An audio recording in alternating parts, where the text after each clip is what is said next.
منصور صاحب وایي چې سلام علیکم. وعلیکم السلام. ډیر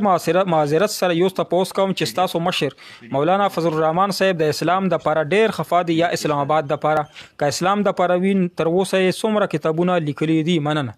جزاک الله پاک تعالی او مالا پوهه نصیب کی. ما په اول کې وای پروګرام شروع کې دا سوال راغلی طارق جمیل صاحب متعلق چې ار یو عالم چې په خپل میدان کې بکار کوي. نو مولانا طارق جمیل صاحب نه ودا تاسو نه کوي چې تاسو په فقہ کې کم کسونو جوابونه ورکړي ځکه چې خطا کی نو مولانا طارق جمیل صاحب ته دا وایي چې تاسو سیاست کې کم کار کړي ځکه چې سیاست پویږي نه خطا کیږي. او نو مولانا فضل الرحمن صاحب ته دا وایي چې تاسو لوي خورزه لګول یا تاسو سلور میاشتې نه دی لګول هغه یو سیاسي میدان دی او څنګه دعوت تبلیغ اسلامي ثواب دی پکې لکه دعوت تبلیغ یو کار دی ثواب دی پکې په دینه زیات ثواب چې دی په پاکستان کې چې څوک کم سیاسي جماعتونه دي مذهبي طریقې باندې سیاست کوي داغه په غینه زیات ثواب دی. جهاد فی سبیل الله په مرتبه کې دی. کم خلک چې په دعوت تبلیغ کې کار کوي هغه ته دومره زیات رکوټونه نشته لکه کم خلک چې په سیاست کې کار کوي ځکه چې امریکا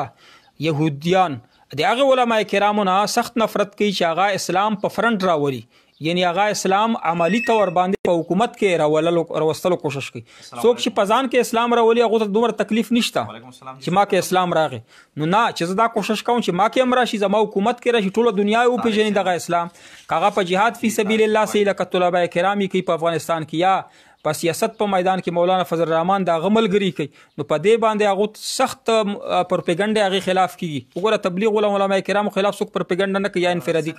اجتماعي اسلام د پر چکار کوي نو ټوله دنیا د مخالفت کوي. نو په دې کې چې ته په سیاست کې په اسلام د پر چغه وای आवाज وباسه نو بیا هغه وخت کې تا د یو سنت باندې د سلو شهیدانو اجر ملوي. و وګوره سیاسي جماعتونه چې په خپل جلسو کې قائد زنده‌باد او فلانا زنده‌باد دا چغه لګي دوی د پر عین ثواب دی ځکه چې جمهوریت لپاره دغه چغه ویل دا دوی مظاهره کول خلکو ته زور خودل دا د جمهوریت حسن دی او د جمهوریت د پر ضروری دی. په تبلیغي اجتماع کې چغه ویل ګناه ده یا زمونږه نور ملګری چې تبلیغي یا اصلي اجتماعګانی کې یا د اشاعت ولدي اجتماعګانی کې دا چې چغه وي دوی د پر عین ګناه ده چې چغه وي چې قائد زنده‌باد قائد البته سیاسي خلک چې چغه وي هغه د پر ګناه نه عین ثواب دي ځکه چې دا سیاست ته پر د چغه وي لمنظم مظاهره کول لکه مونږ په حج کې یا عمره کې چې کله مونږه و تیس قدمونه خپل مظاهره خپل قوت پیلاونی خيو نو دارنګ په سیاسي میدان کې چغه ویل قائد د پاره دا عین ثواب دی او په نورو جمعتونو د پاره چغه ویل په جلسو کې زنده‌باد دریا خریدا. مولانا فضل الرحمن صاحب اسلام د پاره پریشان دي که اسلام آباد د پاره نو که اسلام د پاره پریشانی هم ثواب دي که اسلام آباد د پاره خفای بیا هم ثواب دي ځکه اسلام آباد چې درته ملاو شي نو البته اسلام راولي چې سو پر اسلام آباد ملاو شوی نوی نو او که خلکو خدمت وکم او یا نو کو زما خدمت پوش او کم سیاسي علماء کرام دي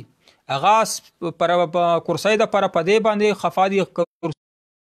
کرسي ملاو شي د عوامو خدمت کو د اسلام خدمت نو کڅوک اسلام آباد غواړي فضل الرحمن سے عین اسلام دی کا اسلام غواړي مې عین اسلام دی کتا ویل چې مولانا فضل الرحمن صاحب اسلام د پر سکه تبونه لیکل دا د مولانا فضل الرحمن صاحب میدان نه دی دا تاسو تقی عثماني صاحب نو کا غا د میدان کې دی تقی عثماني صاحب تاسو کو چې څومره کتابونه لیکلي